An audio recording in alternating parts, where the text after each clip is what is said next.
Hello and welcome. I'm so happy you are here today. In this explainer, we're going to talk about something very important for you. We're going to talk about learning English. We are going to learn a big secret, a secret about your brain. We will learn how your brain really learns English. And you know, understanding this secret will help you learn English much better. It will also help you learn faster. This is a really interesting topic. Are you ready? Okay, let's begin. First, I have a question for you. When you study English, how do you feel? Does it sometimes feel really difficult? Does learning English ever feel impossible? You know, like it's a big, tall wall that you just can't climb? If you feel this way, please know you are not alone. So many people feel the same way, but there's a good reason why it feels so hard. And there is a solution. There is a better way to learn, a much easier way. So in this explainer, we're going to talk about why you feel this way, and we will talk about the solution. Okay, so let's think about the old way of learning English. We can call this the traditional method. What does that mean? Well, for example, maybe you study grammar rules from a book. You memorize rule number 1, then rule number 2, and rule number 3. This can be so boring, and it's really hard to remember all the rules, right? Or maybe you study long lists of vocabulary words. You learn 10 new words on Monday, then 20 new words on Tuesday. Wow, that is a lot of work. Another traditional method is doing the same exercises again and again and again. And maybe in your class, the teacher says, "Speak English now. You must speak," even when you don't feel ready. These are all traditional methods. And you know what? For many people, these old methods just don't work very well. They can make learning English feel stressful and very difficult. When you try to speak English before you have listened to a lot of English, it is like asking a baby to run. Can a baby run? No, of course not. A baby cannot run. Just think about a little baby. What does a baby do first? For many months, a baby only listens. The baby listens to her mother, she listens to her father. Then, the baby learns to sit up. After that, she learns to crawl on the floor. After crawling, the baby learns to stand up. Then, she learns to walk. And only after a lot of walking, the baby finally learns to run. You see? There is a natural order. Learning a language is exactly the same. You can't skip the first steps.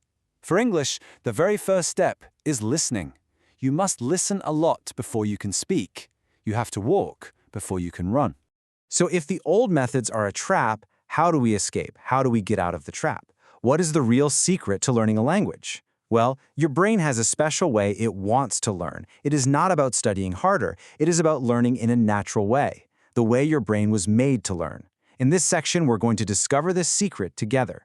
We will learn how to get out of the language learning trap for good. The secret has a special name. It is called comprehensible input. That sounds like a difficult phrase, doesn't it? But the idea is very simple. Let's break it down. Let's look at the words.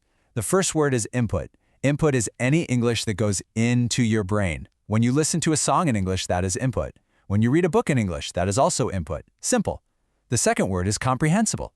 Comprehensible just means you can understand it. You understand the main idea. You get the message. For example, imagine you are watching a cartoon for children in English. Maybe you don't know every single word. That's okay. But you understand the story because you can see the pictures, you understand what is happening. That is comprehensible input. And that is the most important secret to learning English. There was a very smart man, a famous linguist named Stephen Krashen. A linguist is a person who studies language. He explained this idea perfectly. He said, "We acquire language when we understand messages." Now, the word acquire is very important here. Acquire means to get something naturally without trying hard. A baby acquires her first language. A baby doesn't study grammar. The baby just listens and understands. This is different from learning. Learning is when you study grammar rules in a textbook. So Krashen's big idea is that we get English naturally. We get it just by understanding messages that we hear or read. Understanding, that is the real key. Stephen Krashen also created a simple formula to help us find the perfect material for learning. He called it I+1, or I+1. What does this mean? It's simple. Think of I as your English level right now. It is what you already know. The +1 is the new information, the new words, the new grammar you don't know yet. The perfect material for you is your level, plus a little bit of new information. It should not be too easy. If you understand 100%, it's boring, and you are not learning. And it should not be too difficult. If you only understand 10%, you feel stressed, and you stop learning. The best material is I+1. A little bit hard, but you can still understand the main message. That is the perfect place for your brain to learn. You know, when you give your brain comprehensible input, something amazing happens. Your brain does all the hard work for you. It does the work automatically. It really is like magic. First, your brain learns to hear the different words in a sentence. When a native speaker talks fast, it can sound like one long word, right? Your brain learns to break it apart. Second, your brain starts to connect the sounds to their meaning. It learns that the sound apple means the red fruit you eat. Third, your brain gets used to the new sounds of English. And fourth, your brain builds a giant map in your head. It connects all these words and ideas together. You don't have to think about this. Your brain does it all by itself. You just need to give it the right thing: comprehensible input. Okay, let's talk about a very popular idea. You have probably heard this many times. People say children are amazing at learning languages. Adults are terrible. They believe it is very easy for kids, but almost impossible for adults. But is this really true, or is it a big myth? A myth is a story that many people believe, but it is not true. In this section, we are going to look at the science. We will look at adults versus children, and we are going to debunk this myth. We will show that it is not true. It's true that children have some good things. They have a lot of free time, so they get thousands of hours of listening, and very important, they are not afraid to make mistakes. But you, as an adult, you have powerful advantages too. First, your brain is fully developed. It is more powerful. You can understand difficult ideas much faster than a child. Second, you can read. Reading is like a superpower for learning a language. It is one of the fastest ways to learn new words. Third, you already know so much about the world. This helps you understand the context, the situation. And finally, you have motivation. You chose to learn English. This is a very powerful advantage. And in fact, science shows that in the beginning, adults actually learn a new language faster than children do. So please, remember this. Always. Don't believe the myth. Being an adult is an advantage for learning English. It is not a disadvantage. The adult advantage is real. You are not too old to learn English. You can absolutely become fluent. You just need to use your advantages and learn in the smart way, the way that works for your adult brain. And now you know what that method is. The method is using lots and lots of comprehensible input. Okay, so we've learned the big ideas. We know the secret is comprehensible input. So, how do we use this every day? We need a plan, a smarter way to learn. In this section, we will create your new playbook for learning English. A playbook is like a guide. It has all the best strategies for success. This is your personal plan to learn English in a better way. The very first rule in our new playbook is maybe the most important rule of all. It is about your feelings. When you feel stressed or nervous or worried about making mistakes, your brain cannot learn a new language. It is like a strong wall appears inside your mind. The English input can be all around you, but it cannot get into your brain. The wall blocks it. This is not just a nice idea. It is a scientific fact. Stress stops learning. Scientists have a name for this wall. They call it the affective filter. When you have negative feelings, this filter goes up like a shield. What are these negative feelings? Well, feeling anxiety, which means feeling very nervous, feeling embarrassment, which means feeling shy or silly, having a fear of making mistakes, or just feeling a lot of pressure and stress. Even being bored can make the filter go up. When this filter is up, you can hear the English words, but your brain doesn't acquire the language. The information is blocked. To learn well, you must lower this filter. You need to feel relaxed, confident, and interested. You need to enjoy what you are doing. This is how you keep the filter down and let the English come in. All right, now let's talk about memory. Take a look at this big number, 90%. That is a very high number, 90 out of 100. What do you think this number means for your English learning? Just think about it for a moment. It is something very important. Let's find out what it is. This number, 90%, is the amount of new information your brain forgets if you do not review it. Yes, it's true. Imagine you learn 10 new English words today.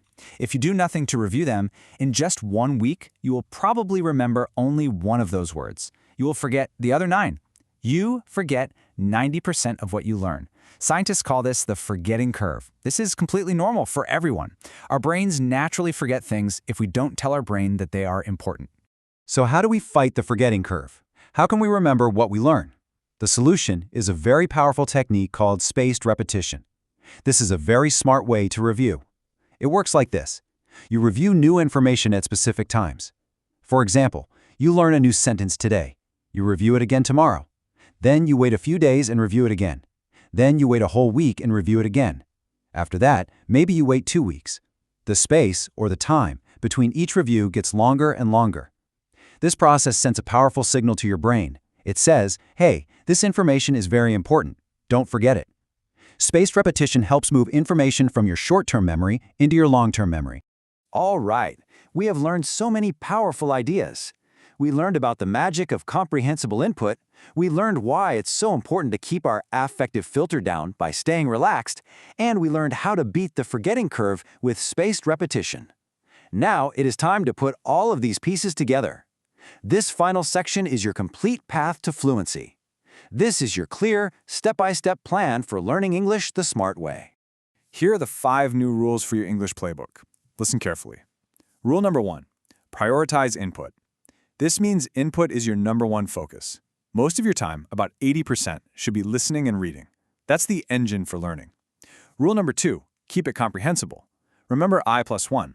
You should always choose materials that you can mostly understand. Maybe 70 to 90%. A little hard, but not too hard. Rule number 3, keep it fun. This is so important for keeping your affective filter down. You must choose topics that you really enjoy. If you love cooking, watch cooking shows in English. If you love video games, watch gamers play in English. Fun is not a bonus, it is necessary for learning. Rule number 4, be consistent. This means you must have contact with English every single day. Being consistent is more important than studying for a long time. 15 minutes of listening every day is much better than studying for 3 hours only 1 day a week. Make it a daily habit. And rule number 5, review smart. Don't just learn new things and then forget them. Use a spaced repetition system to review important sentences. This will make sure that what you learn stays in your brain forever. And finally, I want you to always remember this very important idea. Please read it with me. Speaking is a result of acquisition, not a cause of it. What does this mean? Think of your brain like an empty cup. Every time you listen or read with understanding, you are putting a little bit of water into the cup. You keep adding water day after day. For a long time, nothing seems to happen, but you keep filling the cup with input. Then, one day, the cup will be full, and the water will naturally start to overflow. That overflow, that is speaking. Speaking happens automatically when your brain is full of English. You don't need to force it. Just focus on filling your cup with comprehensible input. Speaking will come as a natural result. So I will leave you with this one final question to think about. What if the secret to learning English is not about trying harder? What if it's not about more hours of difficult study? What if the real secret is simply about learning smarter? It's about working with your brain, not against your brain. It is about using the natural power of comprehensible input. It's about enjoying the process and keeping your stress low. And it is about being patient with yourself. You can do this. You have the tools now. You can learn English and you can enjoy the journey. Thank you for joining me today.